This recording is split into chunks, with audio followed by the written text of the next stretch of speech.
இதெல்லாம் நம்ம அங்கலாய்க்கக்கூடாது. பார்த்து நம்ம மௌனமே என்ன செய்யணும், நோயை பார்த்து ஓடி போயிடும். இவங்கிட்டே வந்தால் நமக்கு பிரச்சனை, நோய் பயப்படணும், பேய் பயப்படணும், வாதை பயப்படணும். உங்கள் கூடாரத்துக்குள் இனி அது வர வேண்டிய அவசியம் இல்லை. கர்த்தர் அதையெல்லாம் அனுமதித்தார். அதிலிருந்து உன்னை கர்த்தர் வெளியே கொண்டு வந்திருக்கிறார். மறுபடியும் நாயை பார்த்தா பயப்படாதீங்க. ஒரு வாட்டி கடிச்சிச்சுன்னா அந்த பயம் இருக்கும். எந்த நாயாக இருந்தாலும் சொல்கிறேன். அப்போது ஒரு காலம் இருந்தது, நாய் வாயெல்லாம் உள்ளெல்லாம் கை விட்டு விளாட்ன நாட்கள்லாம் இருக்குது. ஒரு வாட்டி கடி வாங்கினதுலேருந்து நம்ம ஆட்களுக்கு பயம் வந்துடும்.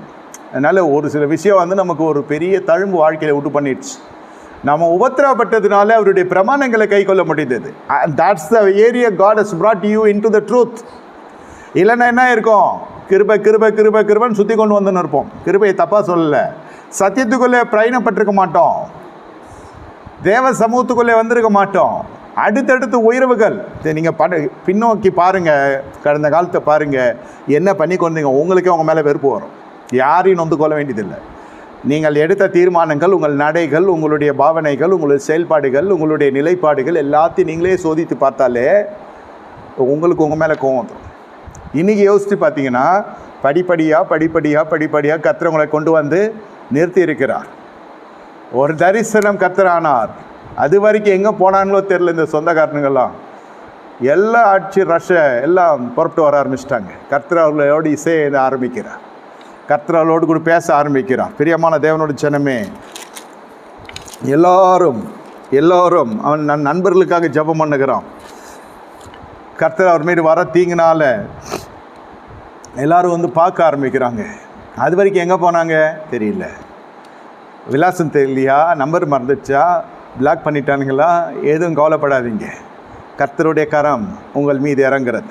யாபேஸ் பார்க்கிறான், ஆண்டவரே தீங்கு என்னை துக்கப்படுத்தாதபடிக்கு என்னை விலக்கி காத்துக்கொள்ளும். முதல்ல தீங்கு என்ன இதெல்லாம் ரொம்ப பொல்லாத படலாம் இது. அந்த மாதிரியெல்லாம் நம்ம நிர்பந்தத்துக்குள்ளே கர்த்தரையும் நம்ம நடத்தக்கூடாது. ஏதோ யோபின் வாழ்க்கையில் தேவ அனுமதியின் பேரில் சில சோதனைகள் வந்தது.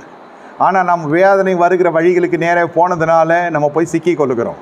ஆனால் அன்பு தேவன், நல்ல தேவன் நம்ம என்ன செய்கிறார், நிராகரிக்காமல் கரம் கொடுத்து கர்த்தர் தூக்கி வருகிறார்.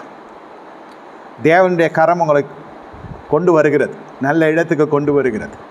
அதனால தான் சொல்லுகிறேன், இனி உன் வாழ்க்கையில் இழப்பு இல்லை, இனி உன் வாழ்க்கையில் மரணம் இல்லை, இனி உனக்கு ஜீவ சேதம் இல்லை, இனி பொருளாதார சேதம் இல்லை. எல்லாம் என்னவாய் மாறுகிறது. கர்த்தர் யாபேசின் ஜபத்தை கேட்கிறார். வேண்டிக் கொண்டதை கர்த்தர் அருள் செய்கிறார். இந்த இரவு வேளையில் எதற்கு நீ வேண்டிக் கொள்ளுகிறாயோ அது கர்த்தர் அருள் செய்ய போகிறார்.